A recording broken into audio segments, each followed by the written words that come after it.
Hello बच्चों, let's see this question. Explain hybridization of central atom in H2O। तो हमें इधर कैलकुलेट क्या करना है बच्चों, इधर हमें पूछ रहा है कि ऑक्सीजन, इधर जो सेंट्रल एटम है जो कि है ऑक्सीजन, इसका हाइब्रिडाइजेशन क्या है इन H2O। ठीक है बच्चों, तो इसे हम कैलकुलेट कैसे करें। तो हमारे पास एक की कॉन्सेप्ट है। की कॉन्सेप्ट क्या कहता है बच्चों, की कॉन्सेप्ट है हाइब्रिडाइजेशन कैलकुलेट करना।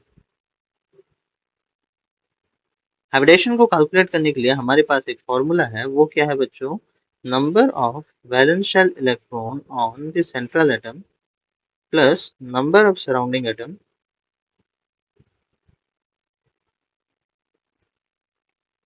Minus plus charge charge on the ion और charge on the molecule divided by 2।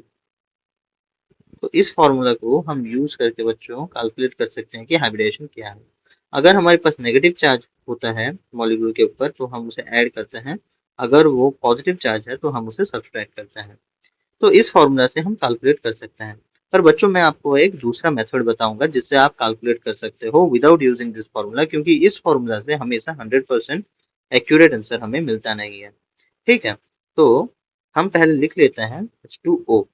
तो H2O में जो सेंट्रल एटम है वो क्या है बच्चों, वो है ऑक्सीजन। और इसका जो सराउंडिंग एटम है वो क्या है बच्चों, वो है hydrogen.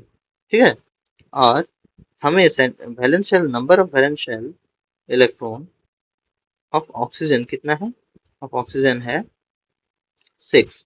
And number of and valency of the surrounding atom क्या है, 1 वैलेंसी। ठीक है बच्चों, तो इससे हमें क्या पता चलता है, इससे हमें ये पता चलता है कि OH बॉन्ड यहाँ पे कितने हैं, OH बॉन्ड 2 हैं।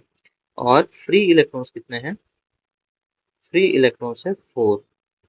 तो नंबर ऑफ बॉन्ड पेयर्स हमारे पास आ गया equal to 2 and number of lone pairs equal to 2, क्योंकि दो इलेक्ट्रॉन मिला के एक बॉन्ड पेयर बनते हैं, तो 4/2 इज इक्वल टू 2।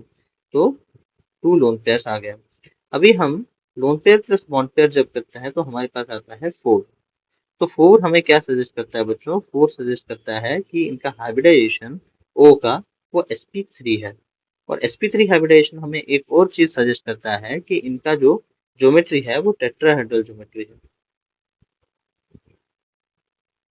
बट इनका शेप क्या है बच्चों, इनका शेप जो है वो टेट्राहेड्रल नहीं होता है, इनका शेप होता है बेंट शेप, क्योंकि दो लोन पेयर्स ऐसे पोजीशन ऑक्युपाई करते हैं। नहीं सॉरी,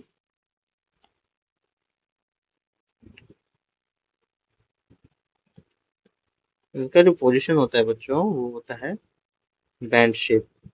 ठीक है, क्योंकि इनका दो लोन पेयर्स पोजीशन ऐसे एग्जिस्ट करते हैं।